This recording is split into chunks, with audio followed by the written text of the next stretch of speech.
ये कहानी शुरू होती है एक नौजवान जुनवू से जो अपने कमरे में वीडियो गेम में डूबा होता है। अचानक उसके टीममेट चिल्लाते हैं, भागो अभी निकलो। वो घबराकर हेडफोन उतारता है और लिविंग रूम में आ जाता है। तभी फोन पर इमरजेंसी अलर्ट टन आता है। अगले ही पल बाहर से चीखें, भागम भाग और टूटने भड़कने की आवाजें आने लगती हैं। खिड़की से झांकते ही उसके पैरों तले जमीन खिसक जाती है। हर तरफ भगदड़ है, लोग इमारतों से छलांग लगा रहे हैं। सड़क पर फायर ट्रक बेकाबू होकर भिड़ चुका है और एक इंसान दूसरे को जानवरों की तरह काट रहा है। एक माँ अपनी बच्ची को बचाने दौड़ती है, पर अगले ही पल वही बच्ची उल्टा उसकी गर्दन पर टूट पड़ती है। जुनवू सुन रह जाता है। तभी उसके फ्लैट के दरवाजे पर जोर जोर से धमक सुनाई देती है। वो हिम्मत करके गेट तक जाता है। बाहर कोई नहीं दिखता तो दरवाजा खोल देता है। एक आदमी धड़ाम से अंदर घुस आता है। वो पड़ोसी है। पड़ोसी टॉयलेट इस्तेमाल करने की गुजारिश करता है। जुनवू मन मारकर हाँ कर देता है। इसी बीच टीवी पर ब्रेकिंग न्यूज, शहर में एक घातक वायरस फैल चुका है और संक्रमित लोग ज़ॉम्बी जैसे बन जा रहे हैं। ये देखते ही जुनवू जल्दी से किचन से तेज चाकू उठा लेता है। पीछे मुड़ता है तो पड़ोसी सामने। वो कहता है मैं ठीक हूँ, पर अचानक उसकी आंखें सुर्ख हो जाती हैं और वो राक्षस जैसा बर्ताव करने लगता है। जुनवू किसी तरह उसे धक्का देकर बाहर फेंक देता है और फ्रिज खिसकाकर दरवाजा जाम कर देता है। घबराहट में वो परिवार को कॉल करता है, कोई रिसीव नहीं करता। थोड़ी देर बाद माँ का मैसेज आता है, हम सुरक्षित हैं, तुम घर से बाहर मत निकलना, रेस्क्यू का इंतजार करो। उसे थोड़ी राहत मिलती है पर डर बना रहता है। कितने दिन टिकना पड़ेगा किसी को नहीं पता। वो जो भी खाना पीना है सब समेट कर बचत मोड पर चला जाता है। अगली सुबह ड्रोन से हालात देखने का फैसला करता है। पूरा इलाका ज़ॉम्बियों से पटा है, हर मंजिल हर घर में खतरा। रात को गोलियों की आवाजें सुनकर बालकनी तक जाता है। एक महिला पुलिस अफसर अकेले ही भीड़ से भिड़ रही है, पर अंततः गिर पड़ती है। तभी उसके दरवाजे पर फिर जबरदस्त धक्के पड़ते हैं। एक ज़ॉम्बी भीतर घुसने को आमादा है। वो फ्रिज को धक्का देकर रोके रहता है। अगले ही क्षण उसे तरकीब सूझती है।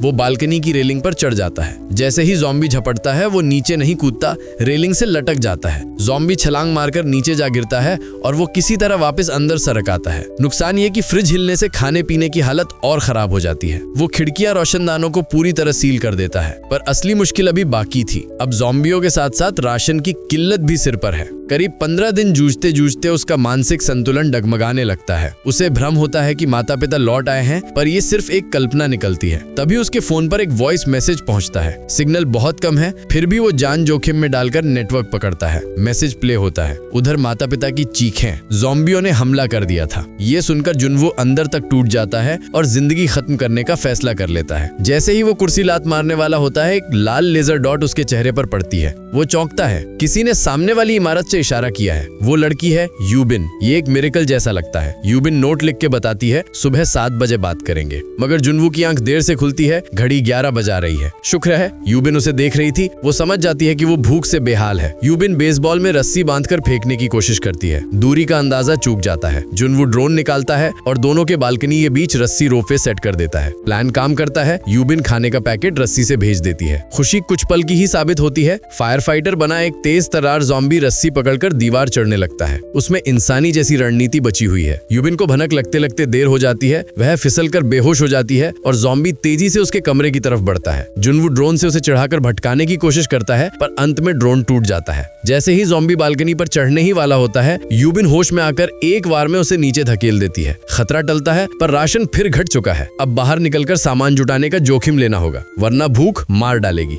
जुनवू धीरे से दरवाजा खोलता है। किस्मत साथ देती है। कॉरिडोर खाली है। खोजते खोजते उसे पड़ोसी की लाश के पास चाबियां मिलती हैं। वो कमरे में घुसता है। बिस्तर पर एक देह पड़ी है। वो जूता फेंक कर चेक करता है, हरकत नहीं। फिर वो जल्दी जल्दी घर टटोलता है। फ्रिज से सड़ी बदबू आती है, पर कुछ डिब्बा बंद खाना और ड्रिंक सही मिल जाते हैं। उसे ये भी पता चलता है कि पड़ोसी क्लाइंबिंग का शौकीन था, मतलब घर में कुछ काम के गैजेट होंगे। सच में 2 वॉकी टॉकी मिल जाते हैं। तभी पीछे से एक ज़ॉम्बी झपटता है। वो किसी तरह धक्का देकर भाग निकलता है। उस रात लंबे अरसे बाद वो पेट भर कर खाता है। फिर थोड़ा सामान और वॉकी टॉकी एक बॉक्स में रखकर रोपवे से यूबिन तक पहुंचा देता है। अब वो दोनों बात कर पाते हैं। कई दिनों बाद किसी इंसानी आवाज का सहारा मिलता है तो देर तक बात चलती रहती है, पर सुकून टिकता कहाँ है। अचानक नीचे की भीड़ उन्मादी हो जाती है और बिल्डिंग की तरफ दौड़ पड़ती है। दोनों चुपचाप फर्श पर लेट जाते हैं। जरा सी आवाज जान ले सकती है। तभी यूबिन से हल्की सी खड़खड़ाहट हो जाती है। ज़ॉम्बियों के कदम पास आते सुनाई देते हैं। जुनवू तुरंत यूबिन से उसका फ्लैट नंबर पूछता है और उसके पड़ोसी के कमरे में फोन कर देता है। शोर उधर होता है और भीड़ दूसरी तरफ भाग जाती है। अब यहाँ रुकना मौत को दावत देने जैसा है।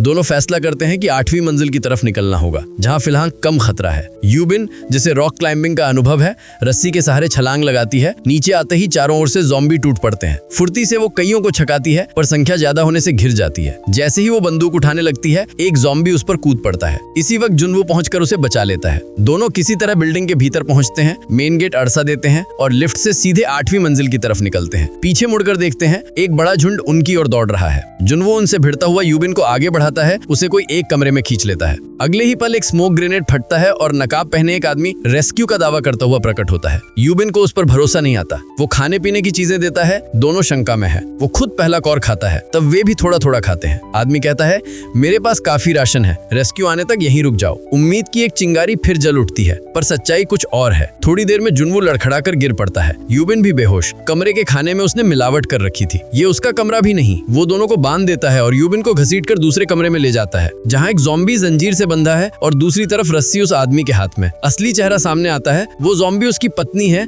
जिसे वो छोड़ नहीं पा रहा। जब भी वो भूखी होती थी, वो किसी जिंदा इंसान को उसके सामने फेंक देता। इमारत का एक परिवार पहले ही शिकार हो चुका था। वो धीरे धीरे रस्सी ढीली करता है। ज़ॉम्बी यूबिन पर झपटने को होती है। कमरा चीखों से गूंज उठता है। उधर जुनवो होश में आता है, बंदूक तान कर चिल्लाता है, दरवाजा खोलो। आदमी नहीं मानता, रस्सी छोड़ देता है। जुनवो झपटकर रस्सी थाम लेता है, पूरी जान लगा देता है, फिर भी पकड़ छूटने को होती है। तभी चीख थमती है और चुप्पी। आदमी दरवाजा खोलकर झांकता है। अगले ही पल उसकी ज़ॉम्बी पत्नी उसी पर टूट पड़ती है। दरअसल यूबिन ने तकिया ढाल बनाकर खुद को बचा लिया था। वो फौरन गोली चलाती है। दोनों पति पत्नी हमेशा के लिए साथ हो जाते हैं, लेकिन गोली की गड़गड़ाहट सुनकर चारों तरफ से झुंड दरवाजों पर टूट पड़ते हैं। अब बस दो रास्ते, लड़ो या खुद को खत्म कर लो। दोनों एक दूसरे की तरफ देखते हैं, हल्की मुस्कान। तभी ऊपर से हेलीकॉप्टर की आवाज गूंजती है। वे खिड़की की तरफ भागते हैं। वाकई रेस्क्यू हेलीकॉप्टर। मौका हाथ से नहीं जाने देना। वे सीढ़ियां गलियारों से दौड़ते हुए छत की ओर भागते हैं। रास्ते में पड़ी साइकिल ज़ॉम्बियों की भीड़ में उछालते हैं। ऊपर पहुंचकर गेट अड़ा देते हैं, पर झुंड भी गेट तोड़ देता है। उन्हें लगता है अब अंत तय है। ठीक उसी वक्त हेलीकॉप्टर उन्हें देख लेता है। चारों ओर कवर फायर होता है। दोनों को खींचकर भीतर चढ़ा लिया जाता है। रेस्क्यू के साथ ही रेडियो टावर फिर सक्रिय हो जाते हैं। बचे खुचे लोग SOS सिग्नल भेजने लगते हैं। जब तक इंसान सांस ले रहा है, उम्मीद जिंदा रहती है। और यही उम्मीद थ्रिल, सर्वाइवल और हिम्मत से भरी इस कहानी को एक उजाले भरे अंत तक ले आती है।